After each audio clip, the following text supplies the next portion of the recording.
ಎಲ್ರಿಗೂ ನಮಸ್ಕಾರ. ನಾನು ನಿಮ್ಮ ಡಾಕ್ಟರ್ ಸುನಯನ, ಯೋಗ ಮತ್ತು ಪ್ರಕೃತಿ ಚಿಕಿತ್ಸಾ ವೈದ್ಯೆ. ಆಹಾರವೇ ಔಷಧ ಕಾರ್ಯಕ್ರಮಕ್ಕೆ ಸ್ವಾಗತ.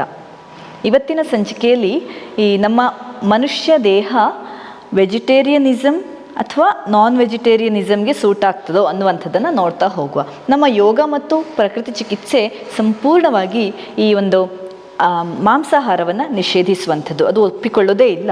ಯಾಕಂದರೆ ಮನುಷ್ಯ ಮುಖ್ಯವಾಗಿ ಈ ಸಸ್ಯಾಹಾರಿ.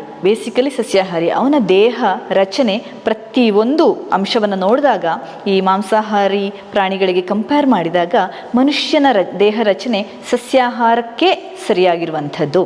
ಯಾವ ರೀತಿ ಅಂತ ಈಗ ಕಂಪೇರ್ ಮಾಡ್ತಾ ಬಂದರೆ, ಕಣ್ಣುಗಳನ್ನು ನೋಡಿ. ಕಣ್ಣುಗಳು ರಾತ್ರಿಯಲ್ಲಿ ಹೊಳೆಯೋದಿಲ್ಲ ಮನುಷ್ಯಂದು.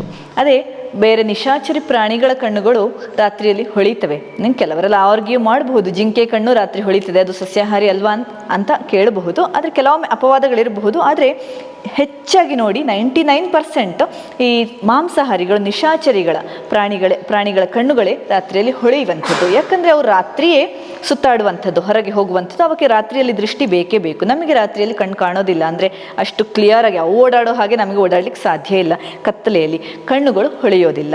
ಇನ್ನು ಸ್ಮೆಲ್ ಸೆನ್ಸಿಟಿವಿಟಿಯನ್ನು ನೋಡಿ. ಈಗ ಒಂದು ನಾಯಿಗೆ ಇರುವಂತಹ ಸೆನ್ಸಿಟಿವಿಟಿ, ನಾಯಿ ಎಷ್ಟೋ ದೂರದಿಂದಲೇ ಅದರ ಸ್ಮೆಲ್, ಯಾವುದೋ ಆಹಾರದ ಸ್ಮೆಲ್ಲೋ ಏನಿದ್ರೂ ಅದು ಗೊತ್ತಾಗ್ತದೆ ಅದಕ್ಕೆ. ಒಂದು ಮಾಂಸಾಹಾರಿ ಪ್ರಾಣಿಗಳಿಗಿರುವ ಸ್ಮೆಲ್ ಸೆನ್ಸಿಟಿವಿಟಿ ಸಸ್ಯಾಹಾರಿಗಳಿಗಿರೋದಿಲ್ಲ. ನಮಗೆ ಖಂಡಿತವಾಗಿ ನಾಯಿಯಷ್ಟು ಸೂಕ್ಷ್ಮ ಸ್ಮೆಲ್ ಮಾಡುವಂತಹ ಕೆಪಾಸಿಟಿ ಇರೋದಿಲ್ಲ. ಸ್ಮೆಲ್ ಸೆನ್ಸಿಟಿವಿಟಿ ಕೂಡ ಸಸ್ಯಾಹಾರಿಗಳಿಗೆ ಕಡಿಮೆ. ಇನ್ನು ನಾಲಿಗೆ ವಿಷಯಕ್ಕೆ ಬಂದರೆ, ಮಾಂಸಾಹಾರಿಗಳ ನಾಲಿಗೆ ತುಂಬ ಹಾರ್ಡಾಗಿರ್ತದೆ. ಒಂದು ಏನಂತ ಜಿಂಕೆಯೋ ಅಥವಾ ಏನಾದರೂ ಒಂದು ನಾನ್ ವೆಜ್ ತಿಂದಾಗ ಮಾಂಸಾಹಾರಿ ಪ್ರಾಣಿಗಳು ಅದರಲ್ಲಿರುವ ಬೋನ್ ಇರಬಹುದು, ಯಾವುದನ್ನು ಕೂಡ ಕಟ್ ಅಂದರೆ ನಾಲಿಗೆಗೆ ಇಂಜೂರಿ ಆಗದ ಹಾಗೆ ತಿನ್ನಲಿಕ್ಕೋಸ್ಕರ ಅದರ ನಾಲಿಗೆ ಆ ರೀತಿಯಲ್ಲಿ ರಚನೆ ಮಾಡಲ್ಪಟ್ಟಿದೆ. ಸಸ್ಯಾಹಾರಿಗಳ ನಾಲಿಗೆ ಯೂಶ್ವಲಿ ಸ್ಮೂತ್ ಆಗಿರ್ತದೆ. ಇನ್ನು ದವಡೆ ಹಲ್ಲಿನ ವಿಷಯಕ್ಕೆ ಬಂದರೆ, ಅಲ್ಲಿ ಮಾಂಸಾಹಾರಿಗಳದ್ದು just up and down movements ಮಾತ್ರ ಇರ್ತದೆ. ನಮ್ಮ ಮನುಷ್ಯಂದು ಈಗ ಜಗಿವಾಗ ನೋಡಿ, ಅಥವಾ ಸಸ್ಯಾಹಾರಿ ಪ್ರಾಣಿಗಳದ್ದು, ಈ ದನವನ್ನೇ ನೋಡಿ ಅಥವಾ ಯಾವುದೇ ಸಸ್ಯಾಹಾರಿ ಪ್ರಾಣಿಯನ್ನು ನೋಡಿ, ಅದು ಜಗಿವಾಗ ಅದೊಂಥರ ಲ್ಯಾಟ್ರಲ್ ಮೂಮೆಂಟ್ ಕೂಡ ಕೊಡ್ತದೆ. ಲೋವರ್ ಜಾ ಅಪ್ ಆ್ಯಂಡ್ ಡೌನ್ ಮೂಮೆಂಟ್ ಮಾತ್ರ ಅಲ್ಲ, ಅಗಲಕ್ಕೆ ಕೂಡ ಮೂವ್ ಆಗ್ತದೆ. ಅದು ಯಾಕೆ ಅಂದರೆ, ನಾವು ಈ ಸಸ್ಯಾಹಾರಿಗಳಾಗಿರೋದ್ರಿಂದ ಸಸ್ಯಾಹಾರದಲ್ಲಿ ಫೈಬರ್ ಅಥವಾ ನಾರಿನಂಶ ಇರ್ತದೆ. ಈ ನಾರಿನಂಶವನ್ನು ಸ್ಪ್ಲಿಟ್ ಮಾಡಿ ಅದು ಜಗಿಬೇಕಾಗ್ತದೆ. ಮಾಂಸಾಹಾರದಲ್ಲಿ ನಾರಿನಂಶ ಯಾವತ್ತೂ ಇರೋದೇ ಇಲ್ಲ. ಹಾಗಾಗಿ ಅಲ್ಲಿ ಈ ಲ್ಯಾಟ್ರಲ್ ಮೂಮೆಂಟ್ನ ಅಗತ್ಯ ಇರೋದಿಲ್ಲ ಜಾ ಅಂದರೆ ದವಡೆಗೆ. ಹಾಗಾಗಿ ಮಾಂಸಾಹಾರಿ ಪ್ರಾಣಿಗಳಲ್ಲಿ ಅಪ್ ಆ್ಯಂಡ್ ಡೌನ್ ಮೂಮೆಂಟ್ಸ್ ಮಾತ್ರ ಇರ್ತದೆ ದವಡೆಯಲ್ಲಿ. ಸಸ್ಯಾಹಾರಿಗಳಲ್ಲಿ ಲ್ಯಾಟ್ರಲ್ ಮೂಮೆಂಟ್ ಕೂಡ ಇರ್ತದೆ. ಇನ್ನು ಡೈಜೆಸ್ಟಿವ್ ಟ್ರ್ಯಾಕ್, ಅದರ ವಿಷಯಕ್ಕೆ ಬಂದರೆ, ನಿಮ್ಮ ಕರುಳನ್ನು ನೋಡಿ.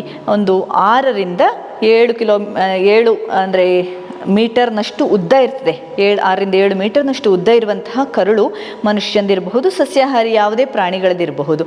ಅದೇ ನಾನ್ ವೆಜ್ ಪ್ರಾಣಿಗಳದ್ದು ನೋಡಿದರೆ ಅದು ಬರೀ 1/2 1 ಮೀಟ್ರ್ ಮ್ಯಾಕ್ಸಿಮಮ್ ಇರಬಹುದು ಅಷ್ಟೇ ಕರುಳಿನ ಉದ್ದ. ಯಾಕಂದರೆ ಸಸ್ಯಾಹಾರಿಗಳಲ್ಲಿ ನಾವು ಸಸ್ಯಗಳನ್ನು ತಿನ್ನುವಾಗ ಅದರಲ್ಲಿರುವಂತಹ ನಾರಿನಾಂಶ ಆ ಉದ್ದದ 6 ಮೀಟರ್ ಉದ್ದದ ಕರುಳಿಂದ ಆಹಾರವನ್ನು ಎಳಿಕೊಂಡು ಬಂದು ಹೊರಗೆ ಹಾಕಲಿಕ್ಕೆ, ಅಂದರೆ ಇಂಡೈಜೆಸ್ಟೆಡ್ ಫುಡ್ಡನ್ನು ಹೊರಗೆ ಹಾಕಲಿಕ್ಕೆ ನಾರಿನಾಂಶ ಸಹಕಾರಿಯಾಗ್ತದೆ. ಅದೇ ಈ ಮಾಂಸಾಹಾರದಲ್ಲಿ ನಾರಿನಾಂಶ ಇಲ್ವಲ್ಲ, ಹಾಗಾಗಿ ಅಷ್ಟು ಉದ್ದ ಕ್ರಮಿಸಲಿಕ್ಕೆ ಸಾಧ್ಯ ಇಲ್ಲ, ತುಂಬ ಕಷ್ಟ. ಅಷ್ಟು ಉದ್ದದ ಕರುಳಿನಲ್ಲಿ ಪಾಸ್ ಆಗುವಂಥದ್ದು ಕಷ್ಟ. ಹಾಗಾಗಿ 1/2 1 ಮೀಟರ್ ಮಾತ್ರ ಕರುಳಿನ ಉದ್ದ ಇರ್ತದೆ ಮಾಂಸಾಹಾರಿಗಳಲ್ಲಿ.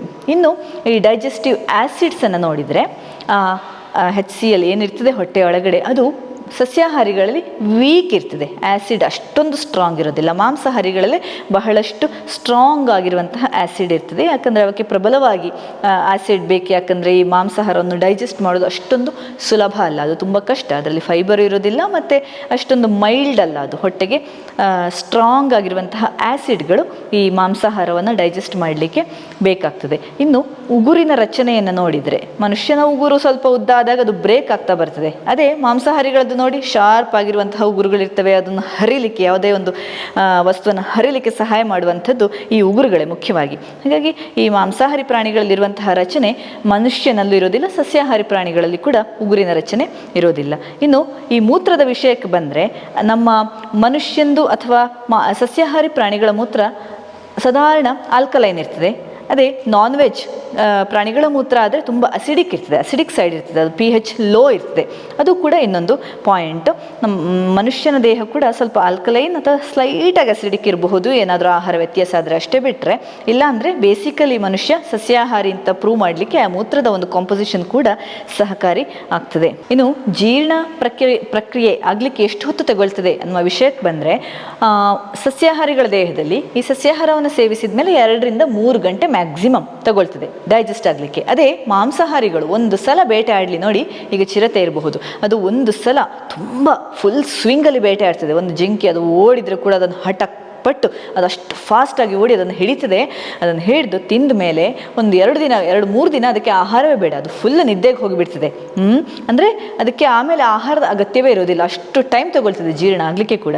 ಅದೇ ಮನುಷ್ಯನಿಗೆಲ್ಲ ಆದರೆ ಒಂದು 2-3 ಗಂಟೆಯಲ್ಲಿ ಮ್ಯಾಕ್ಸಿಮಮ್ 3 ಹೊತ್ತು ಊಟ ಮಾಡಬೇಕಾಗ್ತದೆ, 2 ಹೊತ್ತು ಅಥವಾ 3 ಹೊತ್ತು ಊಟ ಮಾಡಬೇಕಾಗ್ತದೆ ಮನುಷ್ಯ, ಅಂದರೆ ಅಷ್ಟು ಬೇಗ ಡೈಜೆಸ್ಟ್ ಆಗ್ತದೆ. ಹಾಗಾಗಿ ಮನುಷ್ಯನ ದೇಹ ಡಿಸೈನ್ ಆಗಿರುವುದು ವೆಜಿಟೇರಿಯನಿಸಮ್ಗೆ ಅಥವಾ ಸಸ್ಯಾಹಾರವನ್ನು ಸೇವಿಸಲಿಕ್ಕೆ ಡಿಸೈನ್ ಆಗಿರುವಂಥದ್ದು.